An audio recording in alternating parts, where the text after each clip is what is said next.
Assalamualaikum warahmatullahi wabarakatuh. Waalaikumsalam warahmatullahi wabarakatuh.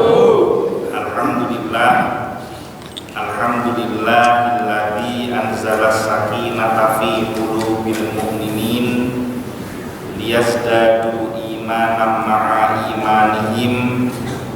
Asyhadu an la ilaha illallah wahdahu la syarikalah wa asyhadu anna Muhammadan abduhu wa rasuluh la nabiyya wa la rasula ba'da.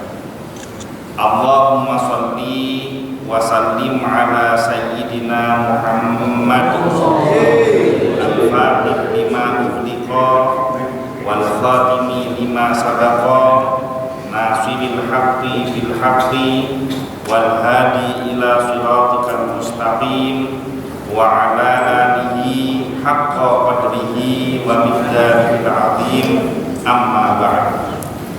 Kepada yang saya hormati dan yang saya muliakan, para alim ulama, para kiai, para ustadz, para guru ngaji, tokoh masyarakat, kepada yang saya hormati keluarga besar Masjid As-Salam, mudah-mudahan perjumpaan kita pada malam hari ini menjadi wasilah penyebab terkabulnya semua hajat dan keinginan kita, terhapusnya semua dosa-dosa kita, dan kita termasuk di dalam golongan umat yang mendapatkan syafaat dari Nabi Muhammad SAW. Hadirin hadirat yang dimuliakan oleh Allah Subhanahu wa Ta'ala, sebelum saya melanjutkan mengenai masalah tausiah, saya ingin memperkenalkan diri saya terlebih dahulu, karena ada pepatah mengatakan tak kenal maka tak sayang. Ini apakah karena menjelang malam kok keluar kalimat sayangnya pelan sekali? Perkenalkan, saya asli 100% ditanggung halal dari keturunan Cina, bukan Cina gado-gado. Sampean tahu nggak Cina gado-gado? Cina gado-gado itu bapaknya Cina, ibunya Jawa. Bapaknya Madura, ibunya Cina. Nah, kalau saya, bapak saya Cina, ibu saya Cina. Jadi saya 100% ditanggung halal Cina orisinil. Karena saya Cina orisinil, maka pada malam hari ini ada satu perbedaan yang sangat mencolok antara saya dengan semua jamaah yang hadir pada malam hari ini. Ada yang tahu tidak apa bedanya? 100 buat berkurang.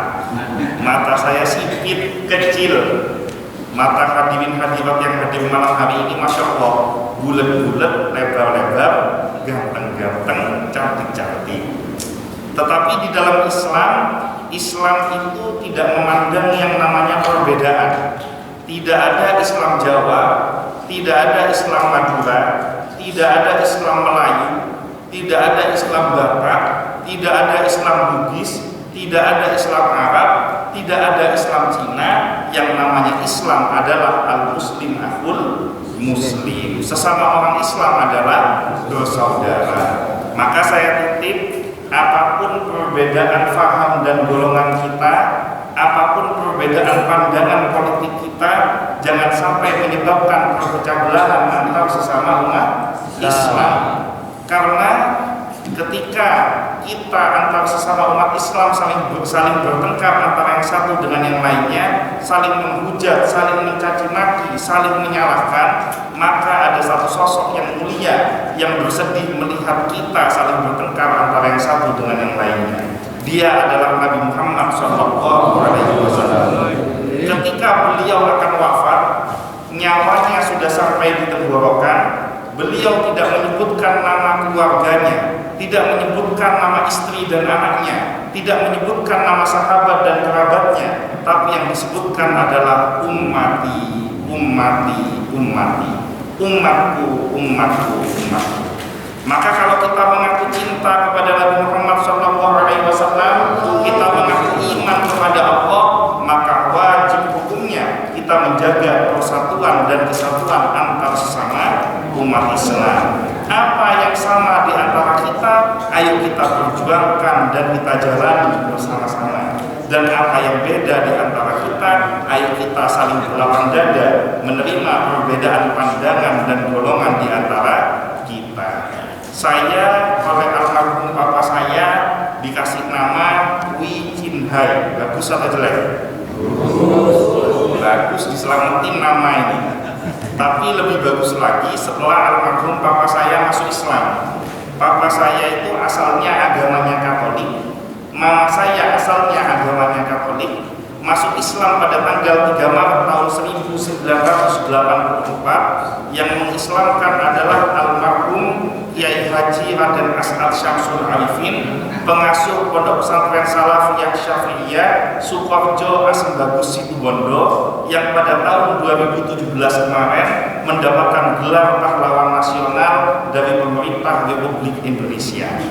Nah, setelah almarhum papa saya masuk Islam, beliau berusaha untuk menjalankan semua yang diajarkan di dalam ajaran agama Islam, termasuk di dalam Al-Quran ada satu ayat yang berbunyi, Ya ayyuhalladzina amanu udkhulu fis-silmi kafah. Wahai orang-orang yang beriman, masuklah engkau ke dalam Islam secara keseluruhan. Jadi kalau kita mau menjadi seorang muslim, itu jangan setengah-setengah, jangan nanggung-nanggung.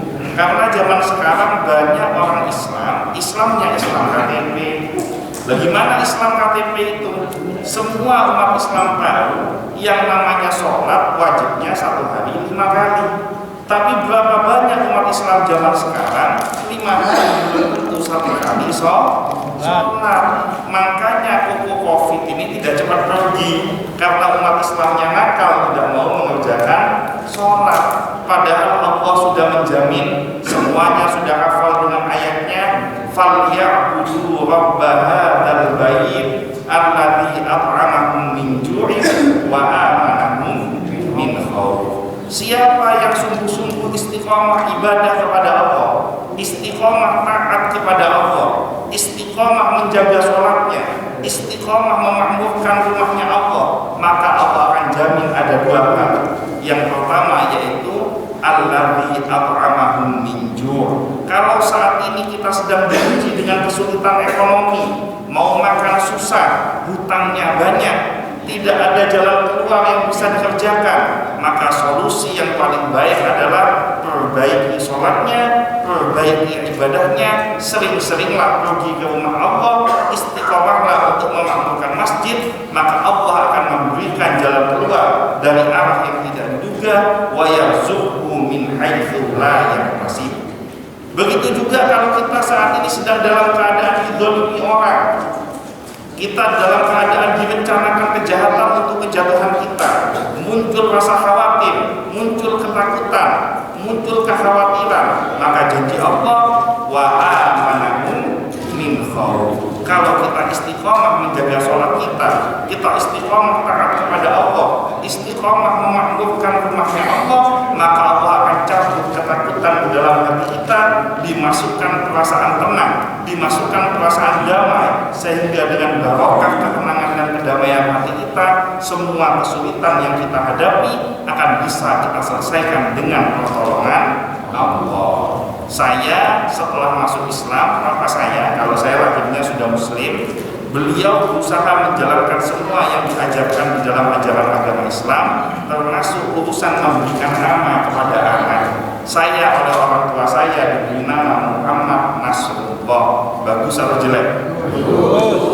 Bagus, cocok, pas dengan namanya orang Islam. Karena zaman sekarang ini banyak orang Islam merasa tidak pede kalau punya anak dikasih nama Islam.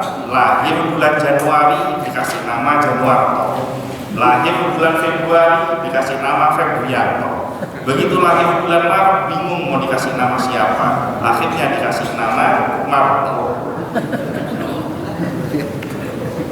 Nama adalah pengaruh, nama membawa doa. Saya oleh orang tua saya diberikan nama Muhammad Nasrullah. Muhammad artinya manusia terpuji, Nasrullah artinya orang yang selalu mendapatkan pertolongan dari Allah. Karena nama adalah doa, alhamdulillah sekepepet-kepepetnya saya urusan uang, minimal cari pinjaman tangan gampang. Ini biasanya kalau senyum-senyum punya tambah banyak utangnya, tambah kenceng ketawanya. Tapi umat Islam yang hadir malam hari ini, Masya Allah, saya yakin walaupun kita menghadapi berbagai macam ujian, kita menghadapi berbagai macam kesulitan, tapi yang hadir pada malam hari ini wajahnya bersinar-sinar, wajahnya berseri-seri, wajahnya sumringah dan bergembira. Kenapa? Karena semuanya tahu bahwa ada Allah yang Maha Kuasa yang bisa menyelesaikan semua permasalahan yang kita hadapi. Hadirin hadirat rahimakumullah, pada malam hari ini saya ingin membahas tentang nama dari masjid yang kita diami saat ini, yaitu Masjid As-Salam.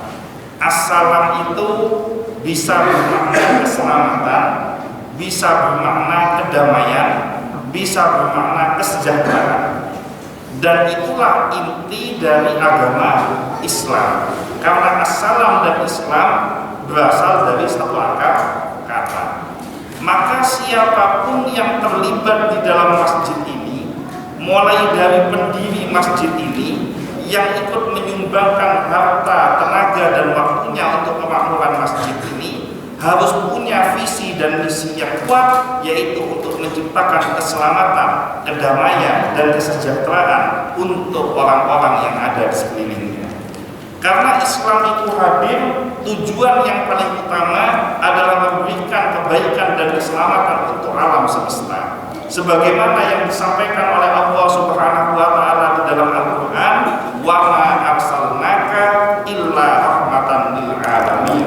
Dan tidaklah aku utus engkau hai Muhammad melainkan untuk membawa rahmat bagi seluruh alam. Kalau kita lihat pelajaran agama-agama sebelum Islam, rata-rata risalah yang dibawa oleh para nabi dan rasul itu hanya untuk satu kaum dan satu golongan saja.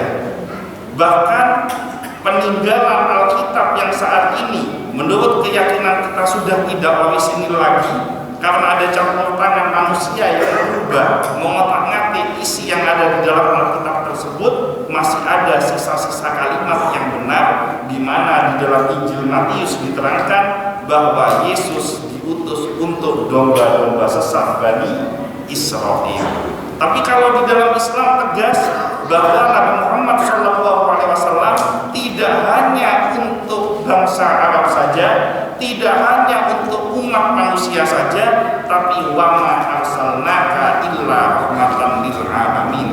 Maka kalau kita sebagai umat Islam, kita betul-betul teguh menjalankan syariat Islam di dalam segala aspek kehidupan, maka kemakmuran, keselamatan, dan kedamaian akan tercipta di muka bumi ini. Seorang pejabat dianugerahi oleh Allah titipan amanah berupa jabatan, maka dengan istiqomahnya, dengan niat yang baik, dengan menjalankan syariat Allah, kekuasaan yang dia miliki digunakan untuk menolong agama Allah.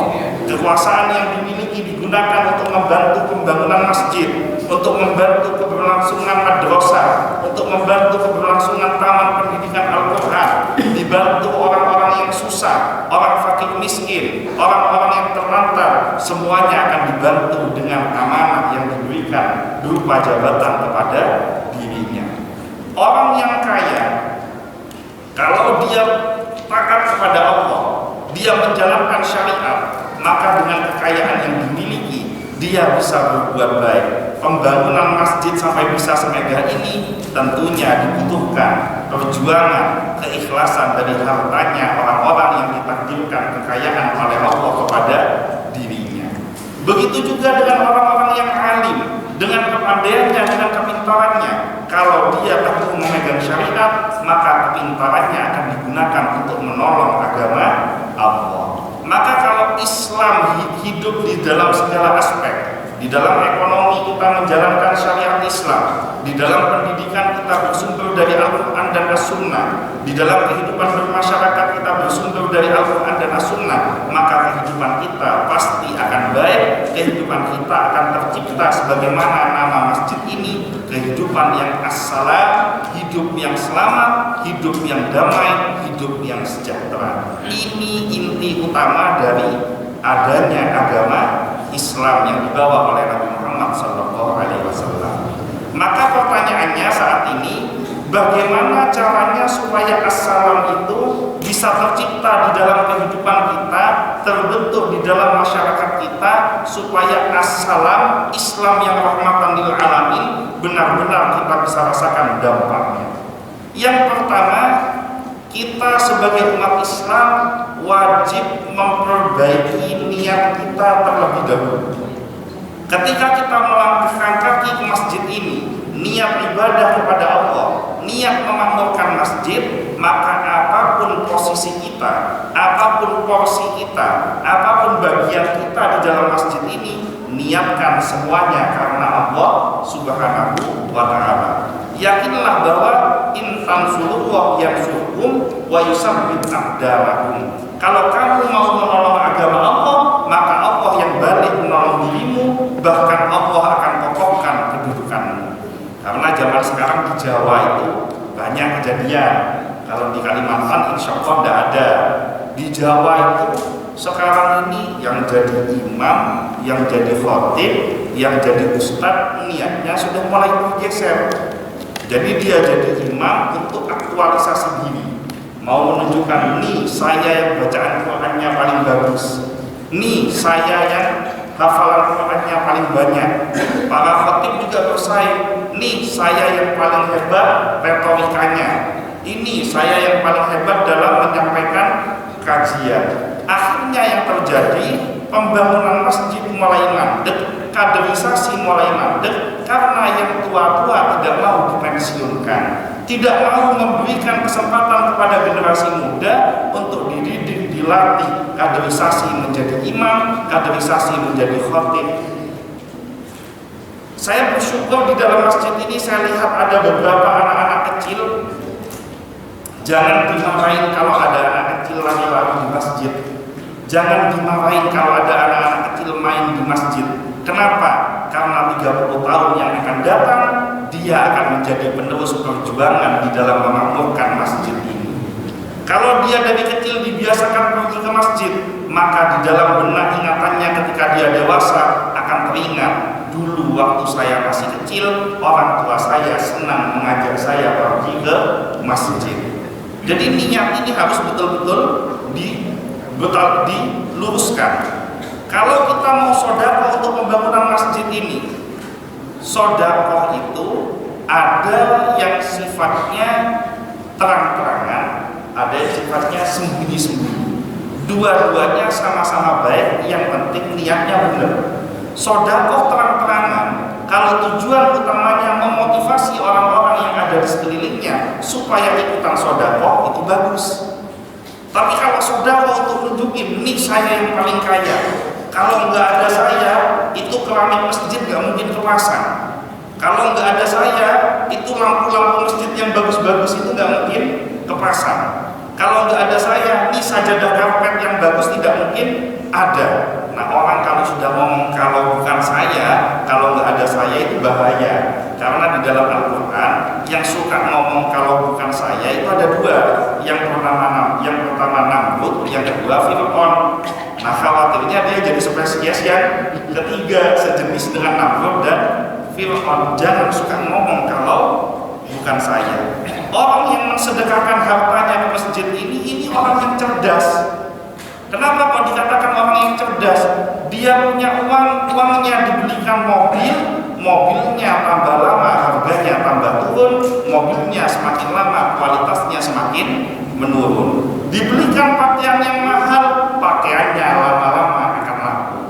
Dibelikan rumah yang tinggi, rumah yang megah, ketika dia mati rumahnya tidak ikut masuk ke dalam kuburan. Tapi ketika dia sedekahkan hartanya untuk pembangunan masjid ini, dia mati, masjid ini tetap terus berjalan. Setiap ada orang yang sholat di dalam masjid ini, ada orang yang ibadah di masjid ini, ada majelis taklim yang kita lakukan pada malam hari ini, semua pahalanya mengalir kepada orang-orang yang telah mensedekahkan hartanya untuk pembangunan masjid ini.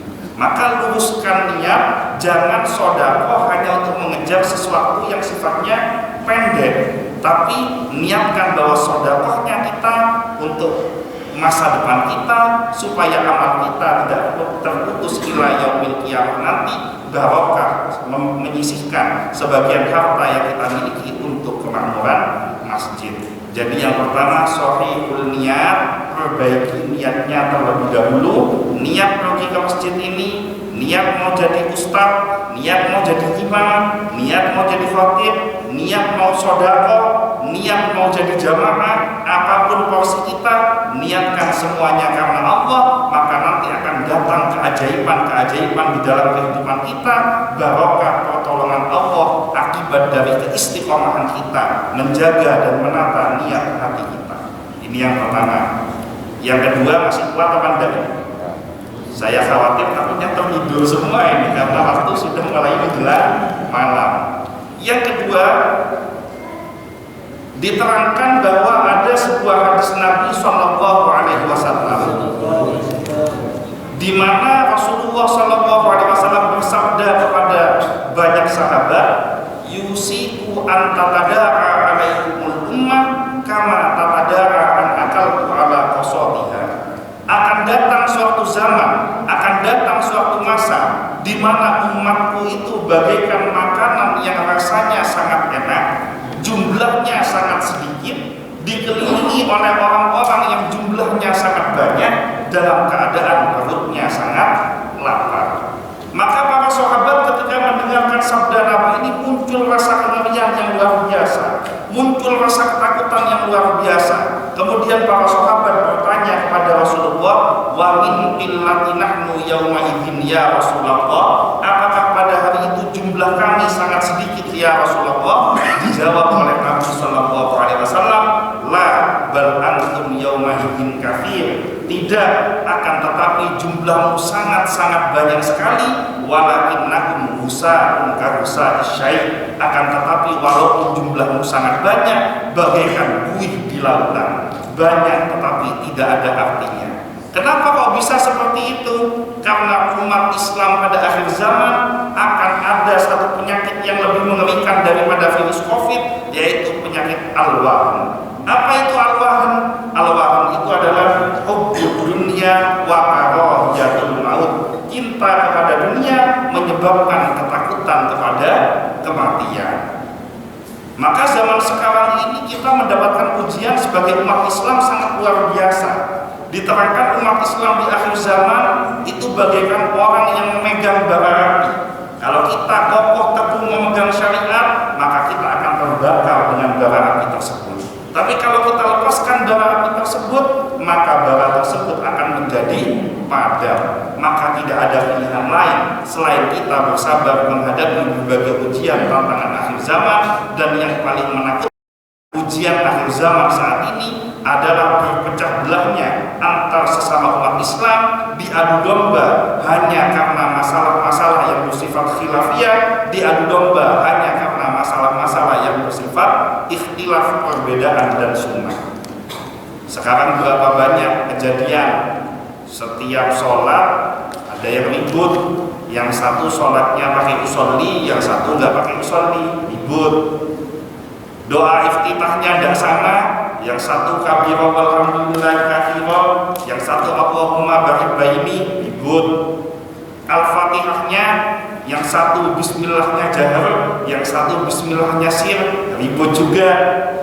Begitu masuk i'tidal, yang satu rabbana lakal hamdu, yang satu hamdan katsiran thayyiban mubarakan, ribut lagi.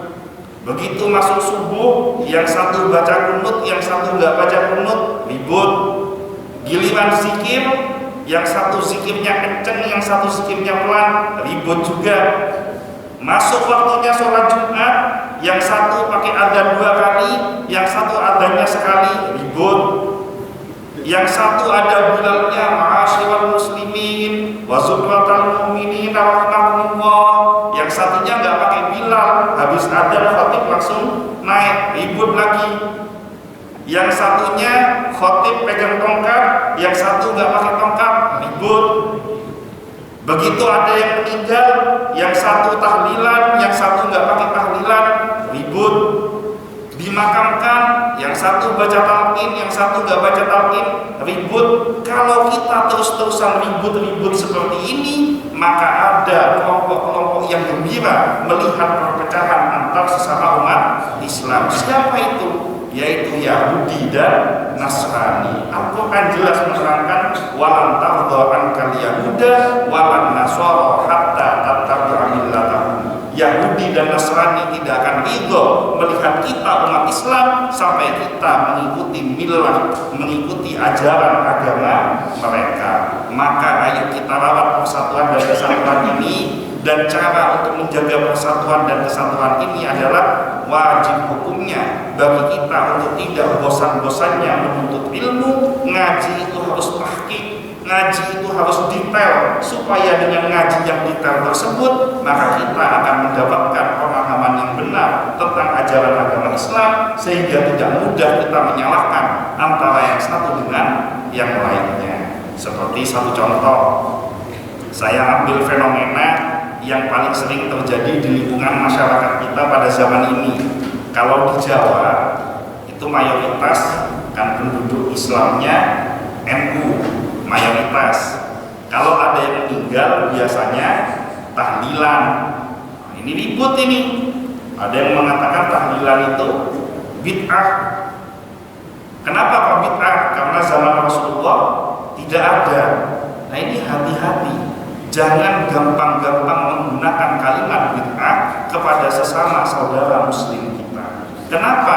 Karena bunyi hadisnya kan kullu bid'ah dhalalah wa kullu dhalalah finnar. Setiap yang bid'ah itu adalah sesat, dan yang sesat itu pasti akan masuk ke dalam neraka. Nah kalau kita mengatakan saudara sesama muslim kita bid'ah, sama dengan kita mengatakan dia orang yang sesat. Kalau kita mengatakan dia orang yang sesat, maka sama dengan kita katakan dia masuk ke dalam neraka. Maka kalau terus-terusan kita katakan bid'ah, lama-lama kita jadi kelompok takfiri, suka mengkafir-kafirkan ibadah amaliyah orang lain. Padahal Rasulullah tegas mengatakan man kafara musliman fahuwa kafir. Barang siapa yang suka mengkafir-kafirkan orang Islam, maka dia sendiri adalah kafir. Hati lisan itu. Maka ayo kita lihat tahlil ini, tahlilan ini kira-kira melenceng tidak dari tradisi syariat Islam. Islam itu hadir ke dunia ini bukan untuk menghapuskan budaya, tapi Islam hadir untuk menggantikan nilai-nilai budaya yang bersifat kemusyrikan, yang bersifat kemaksiatan, dimasukkan nilai-nilai keislaman di dalam budaya tersebut. Seperti contohnya tradisi tahlilan. Ini cerdasnya ulama zaman dahulu memasukkan nilai-nilai keislaman di dalam masyarakat tersebut. Orang Jawa, karena tahlilan awalnya dari Jawa, kemudian berkembang sampai ke Nusantara. Tahlilan itu dari Jawa. Orang Jawa itu punya kebiasaan, kalau punya pakaian atau punya barang, barangnya kalau tidak dipakai disebutkan nama barangnya. Tapi kalau sudah dipakai ditambahi akhiran an. Contohnya ini kan ada sarung yang dipakai bapak. Orang Jawa kalau belum pakai disebut sarung, tapi kalau sudah dipakai namanya sarungan. Songkok belum dipakai namanya songkok, kalau sudah dipakai namanya songkokan. Sama tahlil, kalau belum dibaca namanya tahlil, kalau sudah dibaca namanya tahlilan. Sholawat kalau belum dibaca namanya sholawat, kalau sudah dibaca namanya sholawatan. Terus ada orang mengatakan tahlilan ini zaman Rasulullah tidak ada. Omongan itu betul. Kenapa? Karena zaman Rasulullah orang Jawa belum memeluk agama Islam.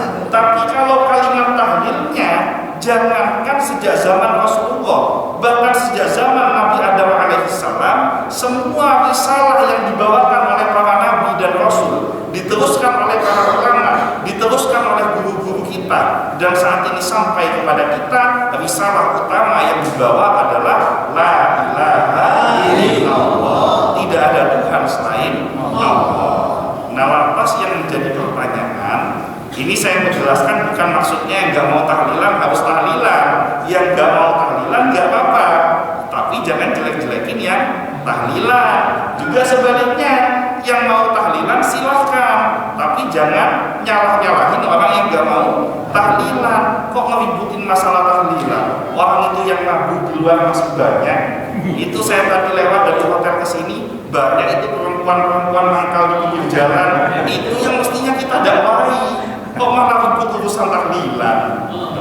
Nah, tahlilan ini sudah sesuai dengan syariat Islam atau tidak?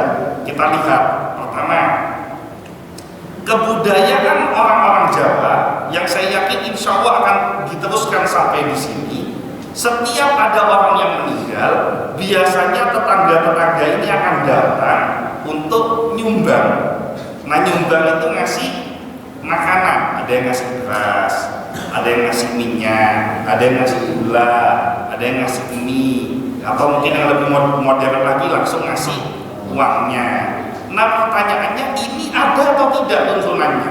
Ini cerdasnya ulama zaman dahulu memasukkan kebudayaan, memasukkan Islam di tengah kebudayaan masyarakat. Ternyata ini ada dalilnya. Ketika Ja'far bin Abi Thalib wafat di dalam peperangan Mu'tah, terdengar kabar sampai kepada Rasulullah yang ada di Madinah. Rasulullah bersabda kepada para sahabat yang ada di Madinah, "Isna'it ta'am li ali Ja'far." Berikan makanan kepada keluarga Ja'far. Kenapa? Karena keluarga Ja'far sedang bersedih. Maka kalau kita datang kepada tetangga kita yang kesusahan, ada yang meninggal, kita kasih makanan, pada intinya itu bukan makanannya, tetapi penghiburan atas kesedihan si ahli kubur ini tadi, ahli orang yang ditinggal meninggal. Maka ini sudah sesuai dengan tuntunan syariat Islam yang diperintahkan oleh Nabi Shallallahu Alaihi Wasallam. Kedua, di dalam tahlil itu yang dibaca biasanya surat apa? Surat Yasin. Ini ada kelompok-kelompok yang suka mengatakan itu yang tahlilan itu tidak kreatif. Kenapa? Kok yang dibaca Yasin terus? Padahal kan Al-Quran itu kan dari Al-Fatihah sampai An-Nas. Kok ya sekali-kali dijadwal, nanti tetangga pojok rumah meninggal baca surat Al-Baqarah, ganti yang timur meninggal nanti baca surat Al-Imran, yang utara meninggal An-Nisa. Kok Yasin terus seolah-olah nggak ada ayat yang lainnya? Nah, ternyata itu ada dalilnya. Di mana dalilnya?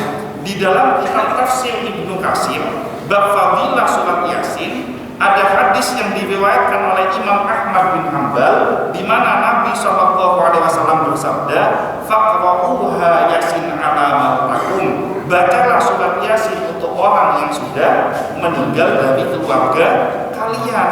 Maka membaca surat Yasin ini sesuai dengan tuntunan Nabi SAW.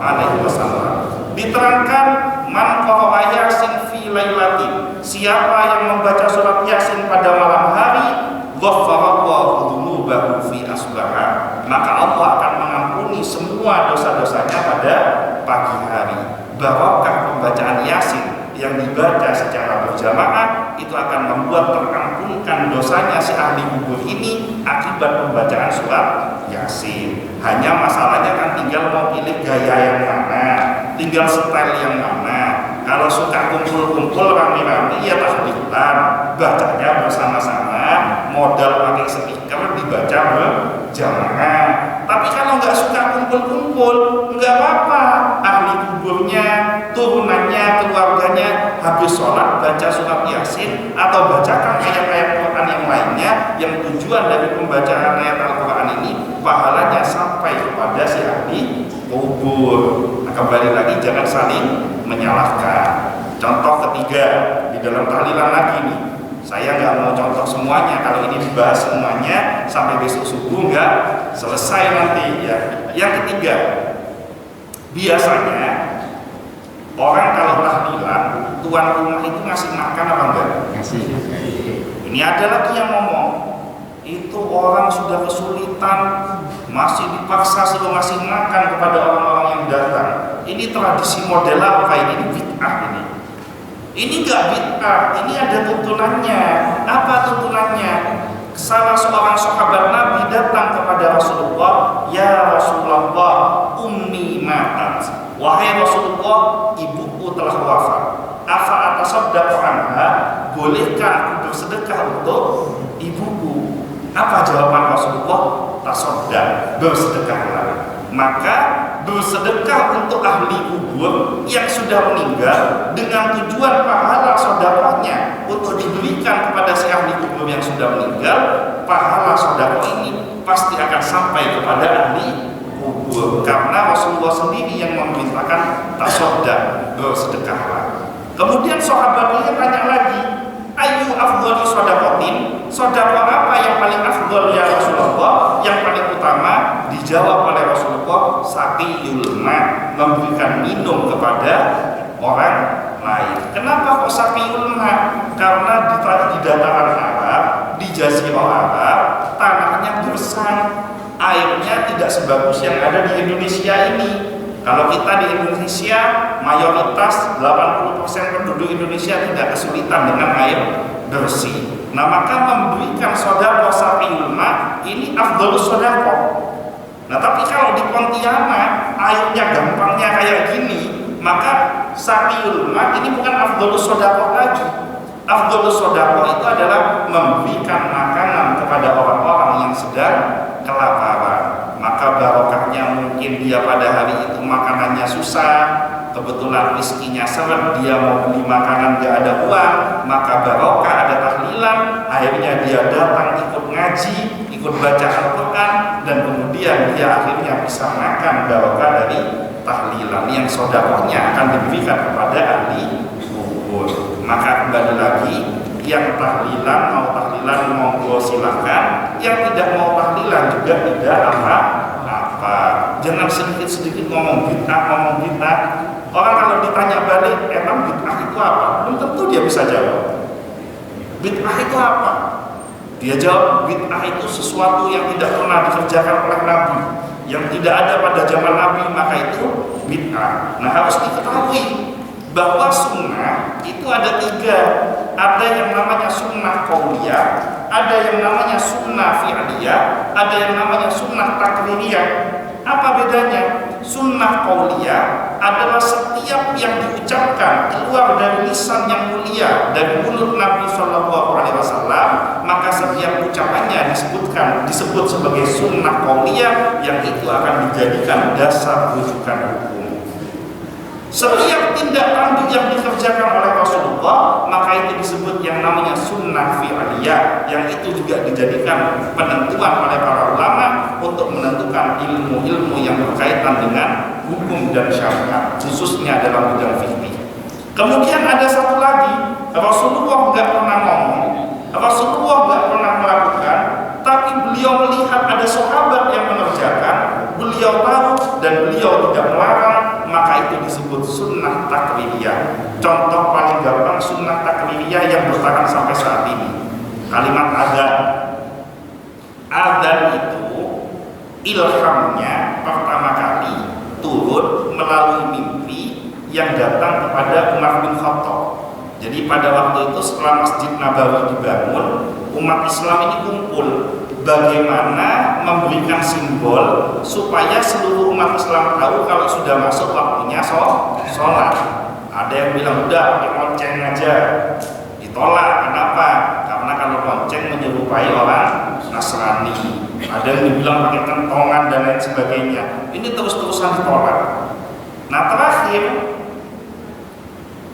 Umar bin Khattab mengatakan, ya Rasulullah, semalam aku bermimpi ada orang yang datang kepadaku kemudian mentalkin. Talkin itu artinya menuntun aku untuk mengucapkan kalimat, ya kalimat adzan itu, Allahu Akbar, Allahu Akbar, Allahu Akbar, Allahu Akbar, sampai kalimat terakhir la ilaha illallah.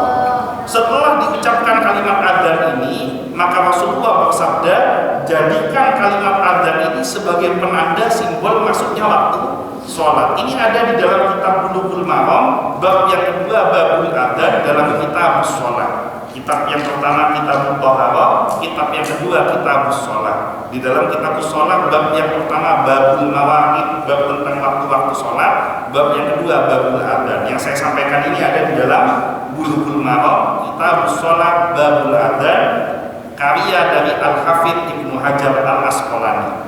Nah, setelah Nabi SAW mendengar mengatakan jadikan azan ini sebagai simbol masuknya waktu sholat, maka dipanggillah dua sahabat yang mulia. Yang pertama yaitu Bilal bin Rabah, yang kedua yaitu Abdullah ibnu Ummi Maktum. Bilal bin Rabah punya tugas mengumandangkan azan untuk sholat 5 waktu. Sementara Abdullah ibnu Ummi Maktum punya tugas mengumandangkan azan ketika masuk waktu sepertiga malam yang terakhir. Jadi jangan heran kalau misalkan ada masjid yang kadang-kadang belum subuh mengumandangkan azan berapa jam sebelum subuh. Itu bukan dia ngelindur bangun langsung azan subuh, enggak. Dia menginformasikan bahwa masuk sepertiga malam. Nah, Bilal bin Rabah ini adalah orang yang pertama kali mengumandangkan azan. Makanya tradisi di Jawa, orang kalau jadi muadzin disebut Bilal, karena yang mengumandangkan pertama Bilal bin Rabah. Nah, ketika masuk waktu subuh, Bilal bin Rabah ini menambahkan satu kalimat, yaitu as-sholatu khairum minan naum. Ini tidak ada dalam tuntunan Rasulullah. Rasulullah tidak pernah sekalipun memerintahkan kepada Bilal, cari saja hadisnya, di mana hadis Rasulullah yang mengatakan, Bilal, nanti kalau subuh kamu baca as-sholatu khairum minan naum. Itu nggak ada. Jarak dari mimbar Masjid Nabawi ke kamarnya Rasulullah itu 17 meter. Ketika Bilal bin Rabah mengumandangkan as-sholatu khairum minan naum, pertanyaannya Rasulullah dengar atau tidak? Pasti dengar. Dan ternyata tidak ada satupun hadis yang melarang Bilal bin Rabah mengumandangkan as-sholatu khairum minan naum. Maka as-sholatu khairum minan naum ini termasuk di dalam sunnah takribiyah. Jadi jangan dianggap pokoknya kalau nggak dikerjakan oleh Nabi bid'ah. Sebentar dulu, dilihat dulu kaidahnya, jangan sedikit-sedikit bid'ah. Contoh kedua, masalah zikir. Kita kalau zikir itu kan ada yang pakai tasbih gitu kan, subhanallah, subhanallah, subhanallah, gitu tau ada kan. Nah, itu Rasulullah seumur hidup nggak pernah zikir pakai model tasbih seperti bapak ini. Rasulullah sampai wafat sekalipun tidak pernah zikir pakai tasbih itu. Silakan dicari di dalam hadis manapun, tidak akan pernah ketemu.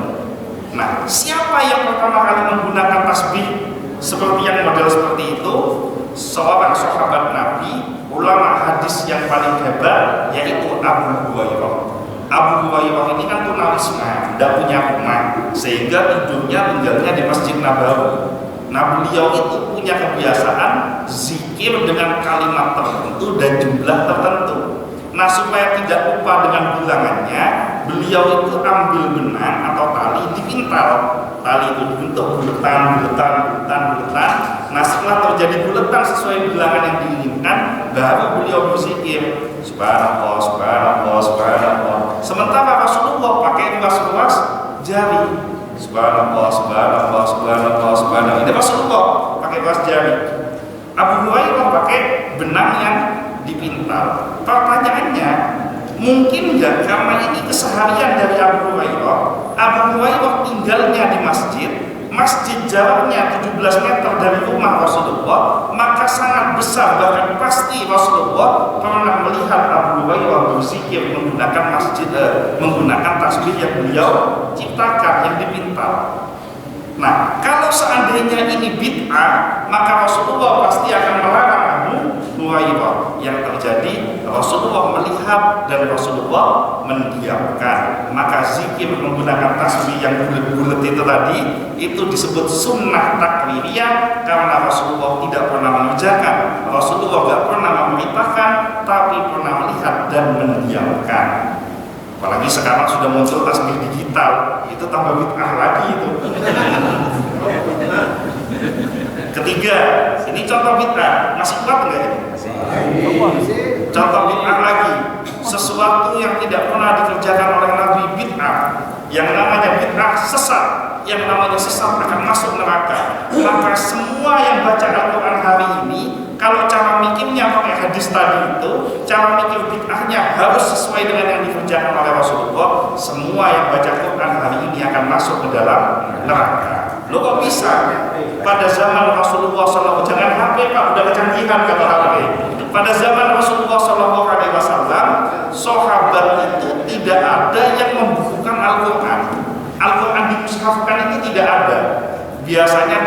lembaran-lembaran pelepah kurma, ada yang ditulis di tulang binatang atau di kulit binatang. Rata-rata para sahabat ini adalah penghafal Al-Quran.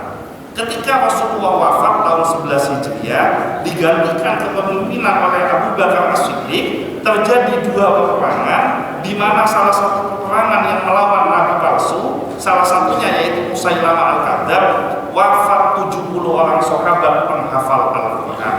Maka Umar bin Khattab menghadap kepada Abu Bakar As-Siddiq, wahai Amirul Mukminin, wahai Khalifah, ayo kita kumpulkan para sahabat yang hafal Al-Quran yang masih tersisa, kita susun Al-Quran, kita jadikan menjadi satu bentuk mushaf. Khawatir kalau penghafal Al-Quran ini wafat semuanya, Al-Quran nanti akan hilang. Karena tugas setiap generasi termasuk kita adalah wajib hukumnya menjaga keutuhan dan kemuliaan dari Al-Quran. Abu Bakar sempat menolak, dikatakan oleh Abu Bakar, demi Allah hai Umar, hal ini tidak pernah diperintahkan oleh Rasulullah SAW. Tapi Umar menjawab, demi Allah wahai Abu Bakar, kalau seandainya Rasulullah hidup zaman sekarang, kemudian kita usulkan untuk membukukan Al-Quran, maka Rasulullah pasti akan mengizinkan. Maka para sahabat mengumpulkan Al-Quran, dimulai dari zaman Abu Bakar As-Siddiq, selesai penulisan Al-Quran dari Al-Fatihah sampai An-Nas pada zaman Khalifah Utsman bin Affan. Al-Qurannya disebut Mushaf Utsmani. Al-Quran pertama yang dibukukan, yang dimushafkan sampai detik ini masih ada di Museum Topkapi di Turki.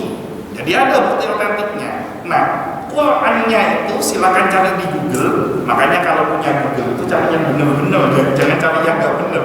Silakan searching di Google Mushaf Utsmani. Itu tulisan Arabnya nggak sama kayak sekarang. Ba, ta, nggak ada titiknya. Kalau sekarang ba titik 1 di bawah, ta titik 2 di atas, ta titik 3 di atas. Nanti jim ha ho, jim titiknya di tengah, ha nggak pakai titik, ho titik di atas. Itu nggak ada titiknya. Sampai sin sodot rodzai lamalif hamzaya itu nggak ada satu titik sama sekali. Loh, emang nggak susah bacanya? Ya nggak susah. Kan orang Arab baca pasti langsung ngerti. Kan kita orang Indonesia yang susah kalau nggak ada titiknya. Loh, kapan titik itu baru muncul? Pertama, Mushaf Utsmani kalau dikatakan bahwa sesuatu yang tidak ada pada zaman Nabi itu adalah bid'ah, berarti Mushaf Utsmani itu hukumnya bid'ah. Nah, Mushaf Utsmani belum ada titiknya. Kapan ada titiknya? Pada tahun 90 Hijriah, zaman kekhalifahan Abbasiyah kalau tidak salah. Islam ini sudah berkembang sampai ke tanah Eropa, sudah berkembang sampai ke dataran Tiongkok, bahkan menurut kisah ada yang dikatakan sampai ke Nusantara. Umat Islam mulai kesulitan untuk belajar Al-Quran karena nggak bisa bedakan mana ba, mana ta, mana fa, mana jim, mana ha, mana kha, mana dal, mana zal, mana shad, mana dhad. Akhirnya pada tahun 90-an Hijriah ada seorang ulama yang namanya Imam Abdul Aswad Ad-Duali. Beliau menciptakan yang namanya nuqtah atau titik, dikasihlah penanda pembeda. Ba itu titiknya 1 di bawah, kalau ta titiknya 2 di atas. Kapan itu kejadiannya? 80 tahun kurang lebih setelah Rasulullah wafat. Artinya titik-titik itu tidak ada pada zaman Rasulullah. Maka setiap titik yang ada di dalam Al-Quran, kalau pakai dalil setiap yang tidak ada pada zaman Rasulullah adalah bid'ah, maka titik yang ada di dalam Al-Quran adalah bid'ah. Maka yang baca ba pakai titik 1 di bawah, baca ta pakai titik 2 di atas, dia bid'ah, dia sesat, dia masuk neraka. Ini model-model begini bahaya, ini pikiran begini. Betul. Itu baru baksa, baru titik.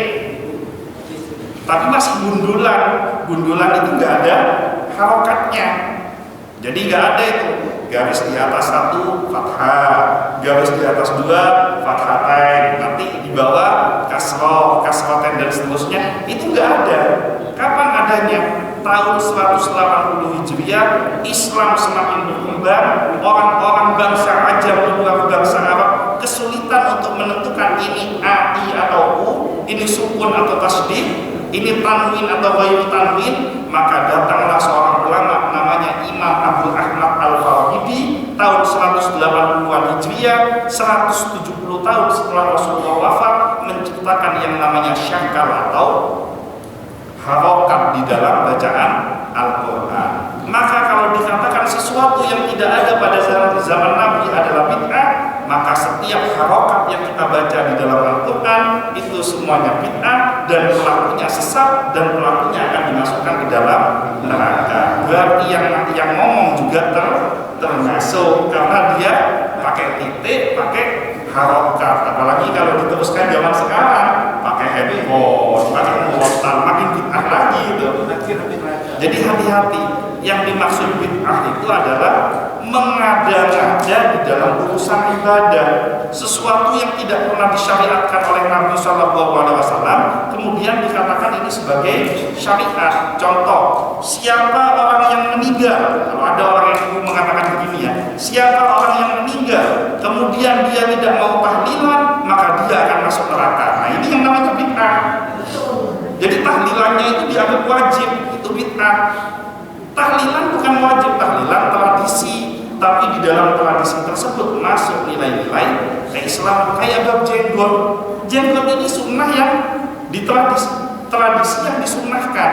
Karena orang Yahudi itu kebiasaannya melihara jenggot, kemudian kumisnya lebat. Sahabat datang, ya Rasulullah, itu di pasar ada orang kerjaannya nipu terus, ciri-cirinya janggutnya tebal, kumisnya tebal. Kata Rasulullah, oh itu orang Yahudi, jangan kau tiru dia. Datang lagi sahabat, ya Rasulullah, ini di pasar ada orang janggutnya cuma berapa helai, kadang-kadang nggak punya janggut, kumisnya panjang agak melintir, matanya agak kecil. Oh itu orang Sin, orang Cina, itu paling pintar dagang itu. Akhirnya Rasulullah bersabda, kamu semua para sahabat supaya bisa membedakan mana Yahudi, mana orang Sinia, maka cukurlah kumis kamu, panjangkan jenggotnya. Ini tradisi yang disunnahkan, bukan kewajiban. Makanya yang punya jenggot jangan ngeledek yang punya jenggot. Loh, kalau nggak bisa tumbuh mau dipaksakan gimana? Dikatakan saling ngeledek tuh lihat tuh yang punya jenggot ya kan macam kambing aja. Dijawab sama yang punya jenggot, nah kau nggak punya jenggot kayak anjing. Akhirnya saling menghina antara yang satu dengan yang lainnya. Ini tradisi. Contoh lagi, Rasulullah itu kalau makan sunnahnya menggunakan berapa jari? 3 jari. Ini tradisi yang menjadi sunnah. Kenapa? Karena kebudayaan di Arab kalau makan, makanannya itu jenisnya roti gandum, warna, makanan yang sifatnya padat, dipakai 3 jari.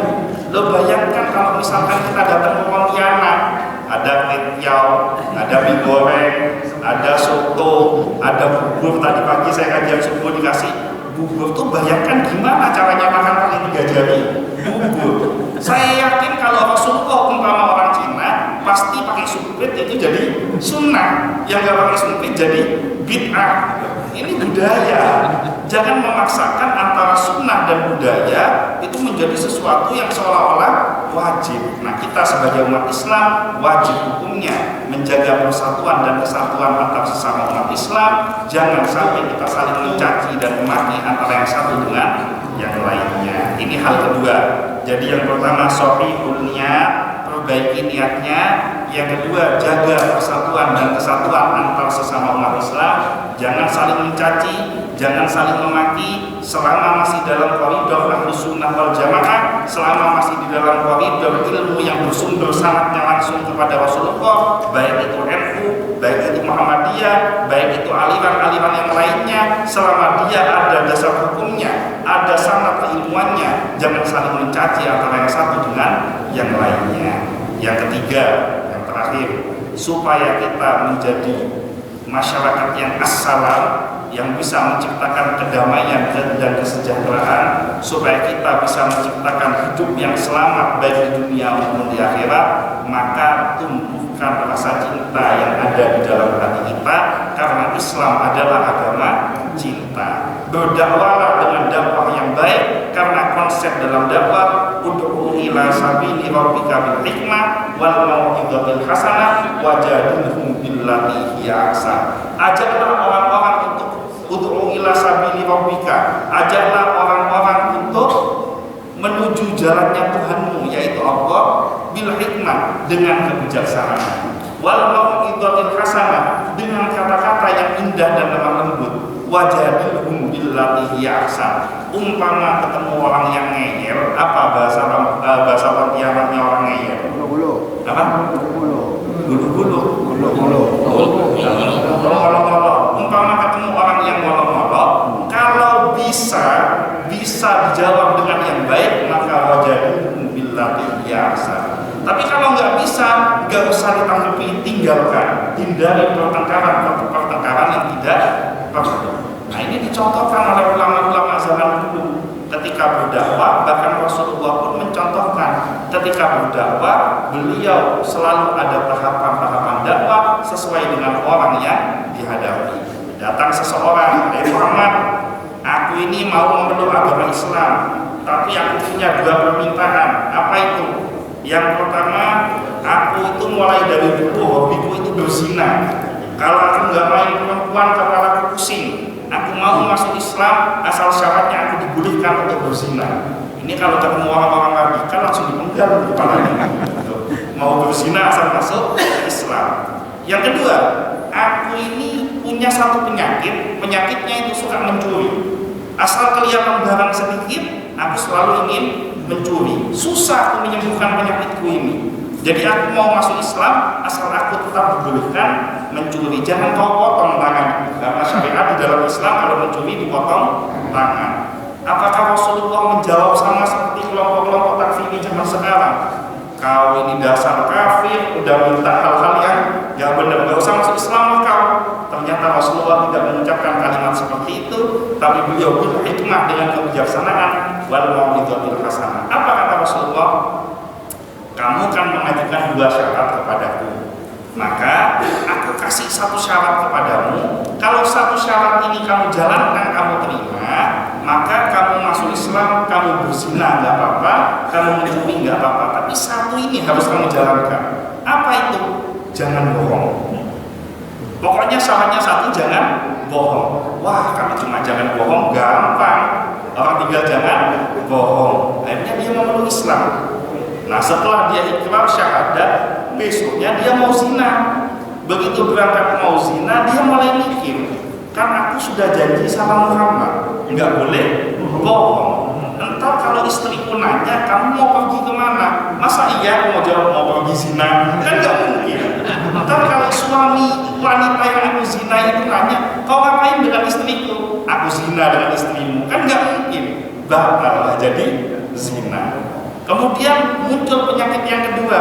Waduh, tuh ada barang bisa dicuri itu. Mau mencuri, ingat dengan perjanjiannya dengan Rasulullah. Kan aku sudah janji dengan Muhammad, kalau aku nggak boleh bohong. Nah, masa iya kalau nanti yang punya barang nanya, kau ngapain kesini? Aku mau mencuri barangmu. Bisa harus digebukin nanti. Akhirnya dia batal mencuri. Nah, barokah hikmah kebijaksanaannya Rasulullah, akibatnya orang ini memeluk agama Islam, tapi dia bisa menjaga dirinya dari perbuatan-perbuatan maksiat. Dia tidak berzina, dia tidak mencuri. Barokah dari hikmah dan mau'izatil hasanah yang dicontohkan oleh Nabi Sallallahu Alaihi Wasallam. Maka tadi Bapak Ketua Masjid menyampaikan bahwa masjid ini punya tantangan yang sangat luar biasa. Di sekeliling kita ada karaoke, di sekeliling kita ada tempat-tempat maksiat, di sekeliling kita ada orang-orang yang senantiasa bermaksiat. Maka jangan gunakan kekerasan untuk mengenalkan Allah kepada mereka. Jangan gunakan anarkis untuk mengenalkan Allah kepada mereka, tapi tunjukkan bahwa Islam ini adalah agama yang indah. Islam ini adalah agama yang rahmatan lil alamin. Tanamkan kepada mereka bahwa setiap orang yang mau kembali kepada Allah, sebesar apapun dosa yang pernah dia lakukan, maka ampunan Allah jauh lebih besar daripada dosa yang pernah dia lakukan. Ini inti dari dakwah Nabi Muhammad Sallallahu Alaihi Wasallam. Jangan gaya-gayaan, itu yang zina itu masuk neraka, itu yang maksiat itu masuk neraka. Begitu ada orang Islam, bahkan ada yang ekstrim ngomong, seorang kiai belum tentu masuk surga. Orang yang sholat 40 tahun mati belum tentu masuk surga. Ini omongan begini ini bahaya. Makin banyak orang nggak mau masuk ke dalam Islam. Loh gimana? Tetangga sebelah, kalau ada orang yang meninggal agama tetangga, walaupun dia maling, penjahat, bajingan, begitu dia meninggal pendetanya ngomong, telah bahagia bersama Bapak di surga. Maling loh mati dibilang masuk surga, penjahat mati dibilang masuk surga. Sementara kita ngomongnya 40 tahun sholat belum tentu husnul khotimah, nanti matinya masuk neraka. Makin habis lah Islam lagi. Jadi hati-hati di dalam mengucapkan ucapan-ucapan yang sifatnya dakwah. Lihat siapa orang yang kita dakwai. Kalau dia bisa menerima Islam dengan kuat, ketemu orang-orang seperti ahli ibadah seperti ini, semua sepakat mengatakan bahwa perbuatan maksiat itu akan dimurkai oleh Allah. Tapi kalau kita dakwah kepada ahli maksiat, jangan ngomong begitu. Dakwah kepada ahli maksiat, gunakan ucapan-ucapan yang indah yang membuat orang tersebut mau hadir kepada diri kita. Minimal dia mau datang ke terasnya masjid, maka jalur hidayah sudah mulai datang kepada dirinya. Minimal dia sungkan berbuat maksiat di depan masjid, baru potensi hidayah bisa masuk ke dalam dirinya. Mudah-mudahan semua yang hadir malam hari ini diberkahi keistiqomahan oleh Allah Subhanahu wa taala. Tadi saya memulai jam 19.45, sekarang saya lihat sudah tepat 20.45, artinya sudah kurang lebih 1 jam perjumpaan kita. Kok saya sadar? Karena sebelum lepas handphone saya merasa tenggorokan saya mulai kering. Berarti bensin di tenggorokan sudah mulai menipis karena durasinya 1 jam. Mudah-mudahan semuanya istiqomah, semuanya selamat, dan mudah-mudahan dari Masjid As-Salam ini lahirlah masyarakat orang-orang yang selamat dan bisa menebarkan keselamatan untuk orang-orang yang ada di sekeliling kita. Selamat hidup kita, selamat agama kita, selamat akidah kita, selamat akhirat kita, lingkungan keluarga anak turunan kita dimasukkan ke dalam surganya Allah, mendapatkan syafaat dari Nabi Muhammad sallallahu alaihi wasallam. Ala hadhihi niyat wa ala kulli niyatin sholihatin wa ila hadratin Nabi Mustafa Muhammadin sallallahu alaihi wasallam. Syaulillahi lahumul Fatihah. Alhamdulillahirabbil alamin.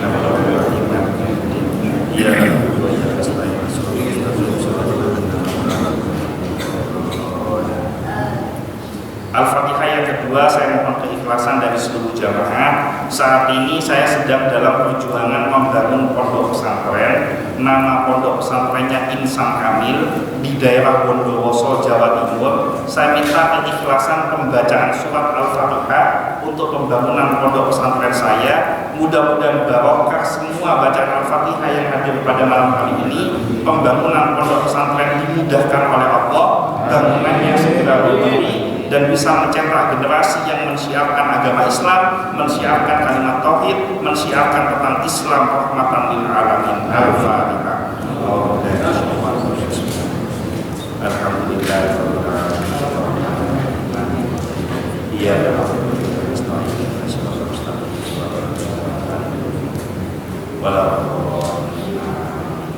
Terakhir sebelum nanti kita tutup bersama-sama, sepulang dari kajian ini bisa buka YouTube, ketik channel Koko Ustadz Official. Kajian pada malam hari ini akan diupload di channel Koko Ustadz Official. Nah, di dalam channel tersebut banyak ilmu pengetahuan insyaallah, dan setiap menonton video tersebut, baik subscribe channelnya atau menonton videonya, sama dengan ikut menyumbang pembangunan pondok pesantren Insan Kamil di Bondowoso, karena hasil dari YouTube tersebut 100% akan dimasukkan untuk pembangunan pondok pesantren. Sekian dari saya, kurang lebihnya mohon. Kita tutup dengan doa bersama-sama. A'udzubillahi minasyaitonirrajim. Bismillahirrahmanirrahim. Hamdan yuwafi ni'mahu wa yukafi mazidah. Ya Rabbana lakal hamdu kama yanbaghi li jalali wajhikal karim wa 'azimi sultanik. Allahumma shalli ala sayyidina Muhammadin sholatan tunjina biha min jami'il ahwal wal afat wa tahfidana biha jami'al hajat wa tutahhiruna biha min jami'is sayyi'at wa tarfa'una biha indaka 'ala darajat wa tuballighuna biha aqsal ghayat min jami'il khairati fil hayati wa ba'dal mamat.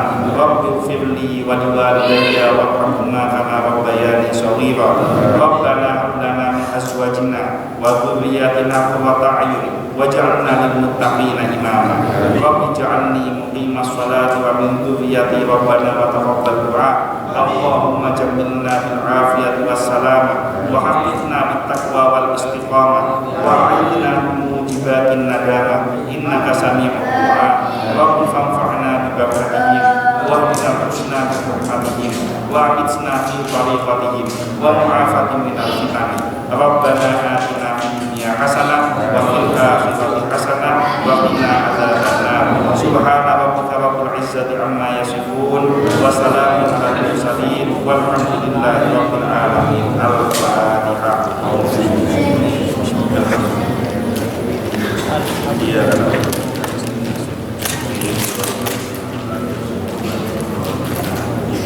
Sekian dari saya. Terus semangat dalam menjaga istiqomah ibadah di dalam masjid ini, makmurkan masjid ini. Mudah-mudahan kita semua mendapatkan barokah dan keselamatan dari Allah Subhanahu wa taala. Sekian, kurang lebihnya mohon maaf. Wallahu muwaffiq ila aqwamit thoriq wa billahi taufiq wal hidayah. Wassalamualaikum warahmatullahi wabarakatuh.